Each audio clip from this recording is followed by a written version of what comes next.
నమస్తే. Station Ghanpur MLA Kadiyam Srihari పైన ఆ నియోజకవర్గానికి సంబంధించినటువంటి ప్రజలంతా కూడా తీవ్రమైనటువంటి అసహనం వ్యక్తం చేస్తూ ఆయన రాజీనామా చేయాలంటూ ఉత్తరాలు రాస్తున్నటువంటి పోస్ట్ కార్డు ఒక ఉద్యమానికి ఆ నియోజకవర్గంలో ఉన్నటువంటి ప్రజలంతా తెరలేపినట్టుగా తెలుస్తూ ఉన్నది. ఈరోజు పోస్ట్ కార్డుల ద్వారా నిరసన వ్యక్తం చేస్తూ ఒక పార్టీ పైన గెలిచినటువంటి వ్యక్తి మీరు ఆ పార్టీలోకి వెళ్ళి వెళ్ళాలని చెప్పేసి భావిస్తే మీరు రాజీనామా చేసి మళ్ళీ పోటీ చేయండి తప్పించి మీరు ఎమ్మెల్యేగా ఉండడానికి అనర్హులు అంటూ వాళ్ళ యొక్క నిరసనను వ్యక్తం చేస్తూ ఉన్నారు.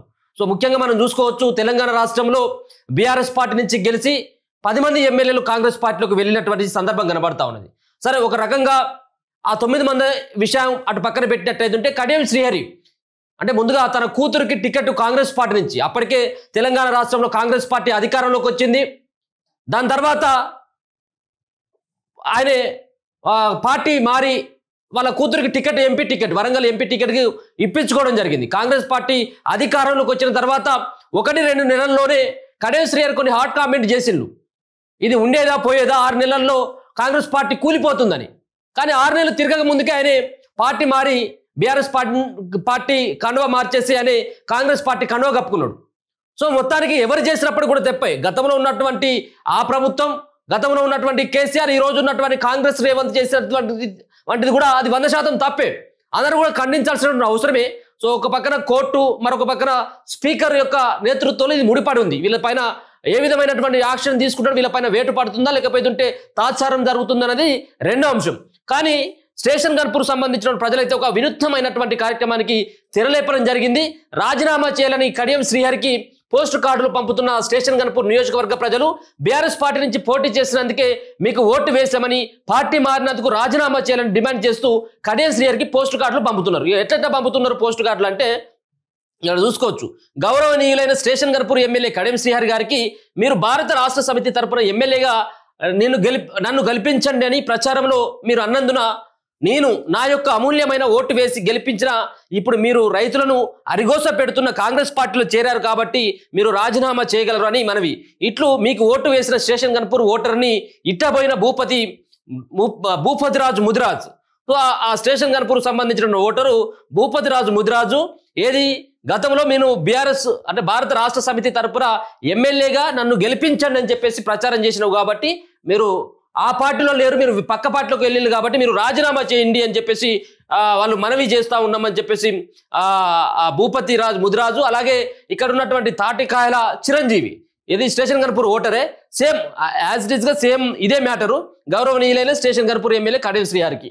సో అందరు కూడా ఇదే తాటికాయల చిరంజీవి కావచ్చు, అలాగే ఇక్కడ ఉన్నటువంటి భూపతిరాజు కావచ్చు, అలాగే ప్రవీణ్ నాయక్ కావచ్చు, ఇట్లా గుర్రపు ప్రవీణ్ కావచ్చు, ఇట్లా వీళ్ళందరూ కూడా ఎమ్మెల్యేకు ఇగో Kadiyam Srihari MLA house number 2-7-1041/3 road number 2 Kanakadurga colony Vaddepalli Hanumakonda మండల హనుమకొండ అని చెప్పేసి ఆయన ఇంటి అడ్రస్ పెట్టి ఆయనకు పోస్ట్ కార్డులు పంపుతా ఉన్నారు. సో ఇది స్టేషన్ గన్పూర్ సంబంధించినటువంటి అంశం. అందరూ కూడా ఇగో ఇదే సంబంధించినటువంటి మ్యాటర్ను మెన్షన్ చేస్తూ కడియం శ్రీహరి రాజీనామా చేయాలంటూ. సో కడియం శ్రీహరి ఓపెన్గా వాళ్ళ కూతురు ప్రచారంలో కాంగ్రెస్ పార్టీ కండువా కప్పుకొని ఆయన ప్రచారం చేసిండు. సో ఆయన పైన కూడా కొంత వేటు పడేటువంటి అవకాశం కనబడుతుంది. అసలు ఏంటిది ఈ సంబంధించినటువంటి విషయం ఏంటిది, అసలు పోస్ట్ కార్డు ఉద్యమం చేపట్టడానికి మరి ఎవరు ఇది తెరలేపిన అన్నటువంటి విషయంతో పాటు అసలు ఉప ఎన్నికలు వచ్చేటువంటి అవకాశం ఉంటుందా లేదా అనేది కూడా ఒకసారి మనం స్టేషన్ గన్పూర్ మాజీ ఎమ్మెల్యే తాటికొండ రాజయ్య గారితో మాట్లాడేటువంటి ప్రయత్నం అయితే చేద్దాం. సార్ నమస్తే. సార్ ఒక విషయం అంటే ఇలా చాలా పోస్ట్ కార్డు ఉద్యమం నడుస్తూ ఉన్నది మీ స్టేషన్ గన్పూర్లో. సో చాలామంది కడియం శ్రీహరి రాజీనామా చేయాలి, మీకు ఓటేసినందుకు మీరు బీఆర్ఎస్ పార్టీ నుంచి గెలిచిన్లు, మీరు పోయిన్లు కానీ మీరు రాజీనామా చేసి పోండి అని చెప్పేసి ఒక ఉద్యమం నడుస్తూ ఉన్నది. సో దీనిపైన ఎట్లా స్పందిస్తారు సార్ మీరు?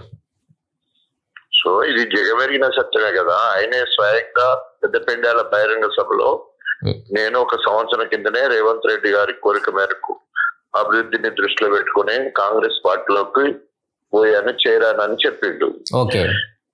పోయానని చెప్పిన తర్వాత ఇంకా బీఆర్ఎస్ పార్టీతో ఆయనకు సంబంధం లేదు కాబట్టి బీఆర్ఎస్ పార్టీకి వెంటనే రాజీనామా చేయాలి, ఎమ్మెల్యే పదవికి రాజీనామా చేయాలి. ఆయన ఏ పార్టీలో అయితే చేరిండో ఆ పార్టీ నుండి నిజంగానే ప్రజాబలం అనుకుంటే అంటే ఆయన తీసుకున్న నిర్ణయం కరెక్ట్ ఉన్నాయంటే మళ్ళీ కాంగ్రెస్ పార్టీ పోటీ చేసి గెలవాలా.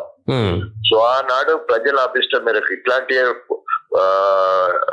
పోస్ట్ కార్డు ఉద్యమం కానీ లేకపోతే ప్రజల నుండి ఒత్తిడి కానీ వచ్చినప్పుడు నేను అధికార కాంగ్రెస్ పార్టీకి ఎమ్మెల్యే పదవికి రాజీనామా చేసి తెలంగాణ అస్తిత్వం కోసం, తెలంగాణ ఉనికి కోసం, ఆత్మగౌరవం కోసం, అభివృద్ధి కోసం కాంగ్రెస్ పార్టీకి రాజీనామా చేసి తెలంగాణ జెండా పట్టుకొని యావత్ తెలంగాణ తిరిగితే తెలంగాణ రాజన్నగా బ్రహ్మరథం పట్టింది. ఒకవేళ నిజంగానే టాల్ లీడర్ అని చెప్పే కడియం శ్రేయర్ గారు కూడా గొప్ప నిర్ణయం తీసుకొని అభివృద్ధి కోసం పోయిందంటే కాంగ్రెస్ మీద నమ్మకంతో పోయేదంటే కాంగ్రెస్ జెండా పట్టుకొని తెలంగాణ మొత్తం తిరుగుతూ జై కాంగ్రెస్ అనుకుంటూ కాంగ్రెస్ జెండా పట్టుకొని తిరగాలి. అక్కడ పూలదండలు పడతాయా చెప్పల దండలు పడతాయా చూడాలి. సో ఈ రోజు ఒక మేధావులుగా లేదా సగటు ఓటర్ గా కార్డు పోస్ట్ ద్వారా వారి అభిప్రాయాన్ని తెలియపరచడం జరిగింది. దాన్ని తప్పకుండా ఎవరైనా కూడా స్వాగతించాలి. ఒకవేళ ప్రజాస్వామ్యం మీద గౌరవం ఉన్నా, రాజ్యాంగం మీద గౌరవం ఉన్నా, మౌలిక నైతిక విలువలు ఉన్నట్టే తప్పకుండా ఇప్పటికి తెలంగాణ మొత్తం తిరిగేది ఉంటే నిజంగానే ఆయన తీసుకున్న నిర్ణయం గొప్ప నిర్ణయం అయితే ప్రజలు పూలదండలు ఇస్తారు. లేదు అవకాశవాద నిర్ణయం అయితే చెప్పుల దండలు పడతాయి. సో అంతేకాకుండా ఈ రోజు ఫిరాయించిన ఎమ్మెల్యేలందరూ రేవంత్ రెడ్డిని కలిశారు, అదే విధంగా స్పీకర్ ని కలిశారు. రేవంత్ రెడ్డి చెప్పినట్టు చిలుక పలుకులు పలికిలు అక్కడ పోయి మేము బీఆర్ఎస్ సిగ్గుగా రేవంత్ రెడ్డినే మీరు బీఆర్ఎస్ పార్టీలో ఉన్నాము, అభివృద్ధి కోసము రేవంత్ రెడ్డిని కలిసిన అని చెప్పండి వాళ్ళు పోయి అట్లనే లిఖిత పూర్వకంగా లెటర్ సమాధానం ఇచ్చారు. సో ఒకవేళ కనుక నువ్వు తీసుకున్న నిర్ణయం కూడా కరెక్ట్ అయితే ఇప్పటివరకు కనీసము స్పీకర్ పదవికి గౌరవించి నువ్వు పోయి నీ సమాధానం చెప్పాలి కదా. నువ్వు మరి ఏ పార్టీలో ఉన్నావు, అటున్నావా ఇటున్నావా చెప్పాలి. తర్వాత స్పీకర్ ఏ నిర్ణయం తీసుకున్న తర్వాత విషయం, లేదా తర్వాత ఆయన నిర్ణయం తీసుకోకుండా సుప్రీంకోర్టు ఉన్నది పైన ఇంకా. సో కాబట్టి ఇప్పటికైనా కూడా కడియం శ్రేయర్ గారు వెంటనే ఆయన రాజ్యాంగం మీద గౌరవం ఉంటే, ప్రజాస్వామ్యం మీద గౌరవం ఉంటే వెంటనే రాజీనామా చేయాలని చెప్పేసి ప్రజలందరూ కూడా కోరుతున్నారు, ఓటర్లు కూడా కోరుతున్నారు, ఓటేసిన ప్రజలందరూ కూడా కోరుతున్నారు. కాబట్టి దానికి వెంటనే కడియం శ్రేయర్ స్పందించి రాజీనామా చేయాలని డిమాండ్ చేస్తారు. ఈ పోస్ట్ కార్డు ఉద్యమం వెనుక ఆ రాజయ్య గారే ఉన్నారు, రాజయ్య గారే దగ్గరుండి ఇది ప్రోత్సహిస్తున్నారని చెప్పేసి కూడా కొన్ని విమర్శలు ఏమైనా చేస్తా ఉన్నటువంటి వాటికి విమర్శ ఎందుకు అవుతుంది? అదేం విమర్శ ఎందుకు అవుతుంది చెప్పు? ఒక్కొక్కసారి అభిప్రాయాలు కలుస్తాయి. అంటే ఒక ఉద్యమం మీద నల్ల చట్టాలు ఎన్డీఏ ప్రభుత్వము తీసుకొచ్చినప్పుడు రైతులకు సహకరించిన కమ్యూనిస్టులు కావచ్చు, బీఆర్ఎస్ పార్టీ కావచ్చు, ఇంకో పార్టీ బీఎస్పీ కావచ్చు, అందరూ కూడా అనుకూలంగా ఉంటారు. అంత మాత్రం వాళ్ళందరూ ఒకటైనట్టు అనుకున్నట్ట. ఒక మామూలు ఓటరు ఆఫ్ కోర్స్ ఒకవేళ కనుక బీఆర్ఎస్ పార్టీ కడియం శ్రేయర్ కి బీఆర్ఎస్ కు ఓటేసిన వాళ్ళందరూ కూడా నేను చెప్తేనే వేసింది అనేది అది కూడా నిజమే కదా. నేను చెప్తేనే బీఆర్ఎస్ పార్టీకి కడియం శ్రేయర్ ఓటేసింది కదా. సో డెఫినెట్ గా ఇలా ఓటరు బీఆర్ఎస్ పార్టీకి ఓటేసినందుకు బాధపడుతున్నావు. సో నువ్వు ఇప్పుడు రాజీనామా చేయాలని ప్రజలు ఓటర్ కోరుతున్నాడు కాబట్టి తప్పకుండా దాని వెనుక నేనున్నా కూడా తప్పేం లేదు. ఓకే, మీరు అనుకుంటున్నారా, భావిస్తా ఉన్నారా ఖచ్చితంగా 10 మంది ఎమ్మెల్యేల పైన వేటు పడుతుంది, మళ్ళీ 10 నియోజకవర్గాల్లో మళ్ళీ ఎలక్షన్స్ వస్తాయి అని చెప్పేసి భావిస్తా ఉన్నారా? లేకపోతే స్పీకర్ ఇంకా ఇట్నే ఆలస్యం చేసేటువంటి అవకాశం ఉంటుంది, గతంలో మాదిరిగానే ఈ విధంగా కూడా ఉంటుంది అని చెప్పేసి అనుకుంటా ఉన్నారా? గతంలో గణపురం నియోజకవర్గం గురించి చెప్తే అంతకుముందు విజయరామారావు గారు ఆనాడు మంత్రి పదవికి రాజీనామా చేసి ఎమ్మెల్యే పదవికి రాజీనామా చేసి ఎలక్షన్లకు పోయిండు. ఆయన గెలవలేదు, కానీ ఆయన చరిత్రలో మిగిలిపోయాడు. నేను తెలంగాణ రాష్ట్ర సాధన కోసం అధికార కాంగ్రెస్ పార్టీని ఎమ్మెల్యే పదవికి రాజీనామా చేసి మళ్ళీ ఉద్యమంలో తొలి దళితుడిగా అధికార కాంగ్రెస్ పార్టీ వదిలినందుకు నేను చరిత్రలో మిగిలిపోయినా. కడియం శ్రేయర్ చరిత్రహీనుడవుతాడా, చరిత్రలో మిగిలిపోతాడా, ఆయన తీసుకునే నిర్ణయం మీదనే ఆధారపడి ఉంటది. ఇంకా మిగతా ఎమ్మెల్యేల గురించి కానీ ఇంకేదైనా ఉండేదంటే చట్టం తన పని తను చేసుకుంటూ పోతుంది. రాజ్యాంగం కల్పించిన ఏది ఫిరాయింపుల చట్టం ఏదైతే 52వ సవరణ చేసి 10th షెడ్యూల్ లో పెట్టారో ఇప్పటికే సుప్రీంకోర్టు జడ్జి గారు తీర్పు ఇచ్చున్నారు. ఒకవేళ అక్టోబర్ ఎండింగ్ వరకు 3 నెలల సమయంలో నిర్ణయం తీసుకోకపోతే తప్పకుండా డిస్క్వాలిఫై కూడా అయిపోయేదానికి అవకాశం ఉండదు. అంటే 6 సంవత్సరాల వరకు మళ్ళీ పోటీ చేసే అవకాశం ఉండకపోయేదానికి కూడా అవకాశం ఉంటది ఒకవేళ స్పీకర్ నిర్ణయం తీసుకోకపోతే. ఇంకోటి, స్పీకర్ నిర్ణయం తీసుకోకపోతే స్పీకర్ ను కూడా న్యాయ వ్యవస్థ పరిధిలోకి స్పీకర్ ను కూడా తీసుకుపోయేదానికి అవకాశం ఉంటుంది. ఈ అంశాన్ని ఆయన మీద కూడా కేసు పెట్టడానికి అవకాశం ఉంటుంది.